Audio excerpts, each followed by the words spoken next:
Hello, everyone, and welcome to another Divergence University weekly summary. My name is Jordan, and today we're going to be covering the ideas that we spotted for the week of June 14th up until the 18th, which is Friday. That leaves us four entries to work with, starting with Frank Yen.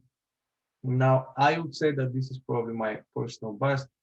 Usually, I'm not such an aggressive trader, but in this case, there were too many things suggesting that this thing could be a good opportunity worth the shot. And I wanted to start with the higher time frames here, jumping to the platform for a second.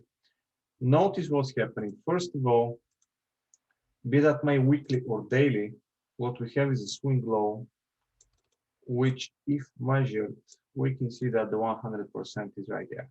Okay. Then we can see that the first divergence that happened was right here.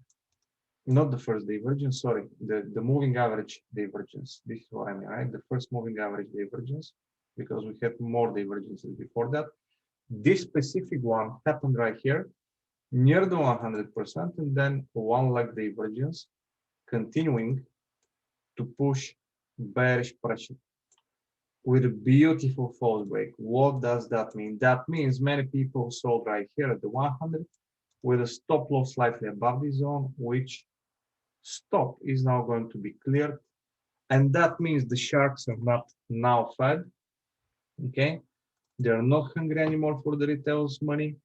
And the price can start moving in the given direction. Of course, all that with the only condition that this zone is going to hold. If they're going to be breaking this level, well, clearly this analysis is wrong. This level is not holding and the price is doing something else. This is why we have stops.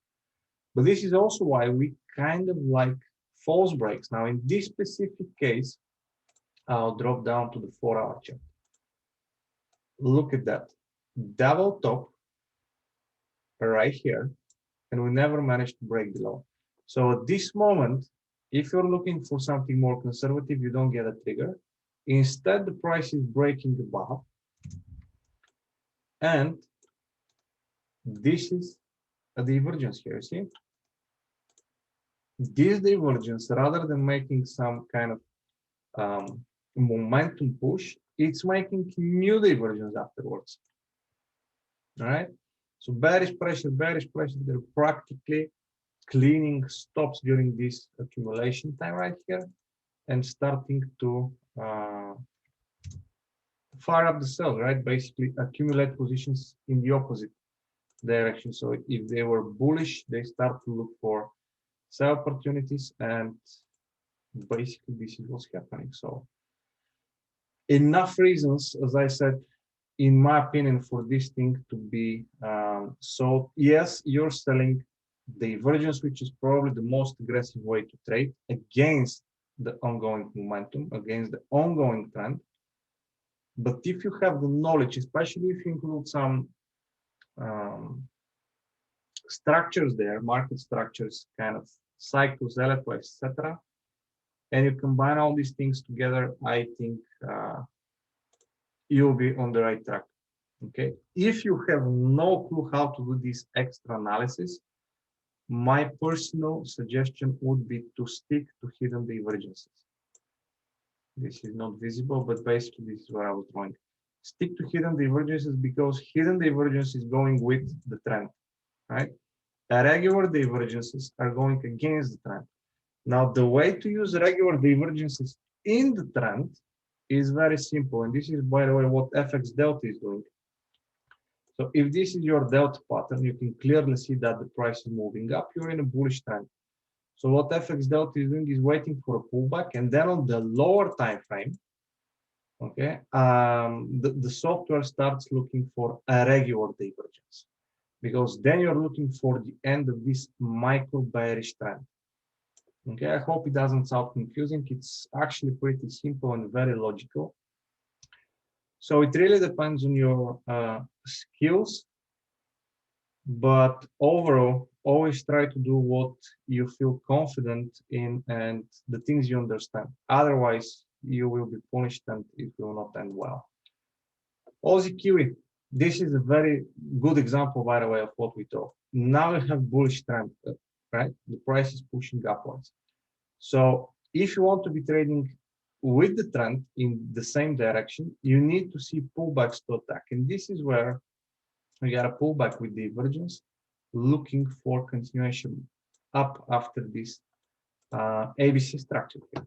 Okay, this is basically the idea. Kiwi franc. Now this is again a reversal pattern because the price is pushing lower. We are looking at a false break. Multiple divergences happened on the higher time frames. We're going to be looking at double bottoms, 4-hour chart, etc. On the 1-hour chart, you're also looking at divergences, false breaks. Then the next one after the breakout will be right here. So we can see that this, I'm not sure if I'm drawing it correct, maybe it was divergence, maybe not, but it doesn't really matter. The least we got here is the false break, and then you have another push down, another false break right here, and basically we're looking at possible push to the upside, right? But what I'm trying to say is the reversal, which is trading against the main trend, as in this example specifically, requires more knowledge, all right? And if you're still a newbie trader, please do that on a demo account, guys. And if you don't believe me, go back and check out your performance for these specific setups. You'll see that I'm right. 95% of the cases, probably even more, I will be right. And I can say that without any doubt, because I can see what's happening in the club and the kind of setups people are looking for. And I got the idea what a newbie trader is looking for, okay? Euro Kiwi. Now this one is almost ranging, right? When we look at it from this perspective on the 4-hour chart, it's kind of ranging up and down, no specific direction applicable, maybe slightly to the upside, but then again, look at it.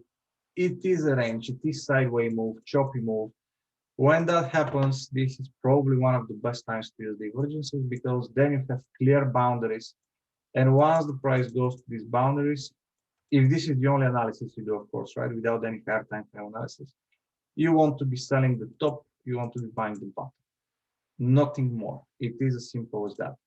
Of course, it doesn't hurt if you can go to the higher time frame and try to understand whether this consolidation period is part of a previously created bullish trend, so the expectations to go up. In this case, you want to be focusing on buying the bottoms, right?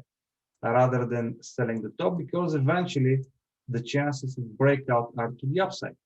So if you're selling, at some point you will be burned with the big move and the big breakout. Whilst if you're buying here with the assumption for continuation up, you kind of have the odds stacked in your corner here, right?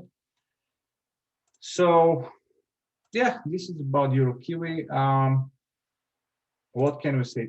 Basically, coming closer to the top. I like the spike here, precisely the spike. Now, this one might look tricky, but look, there is actually no touch point. But even if there was a touch point, this is still going down.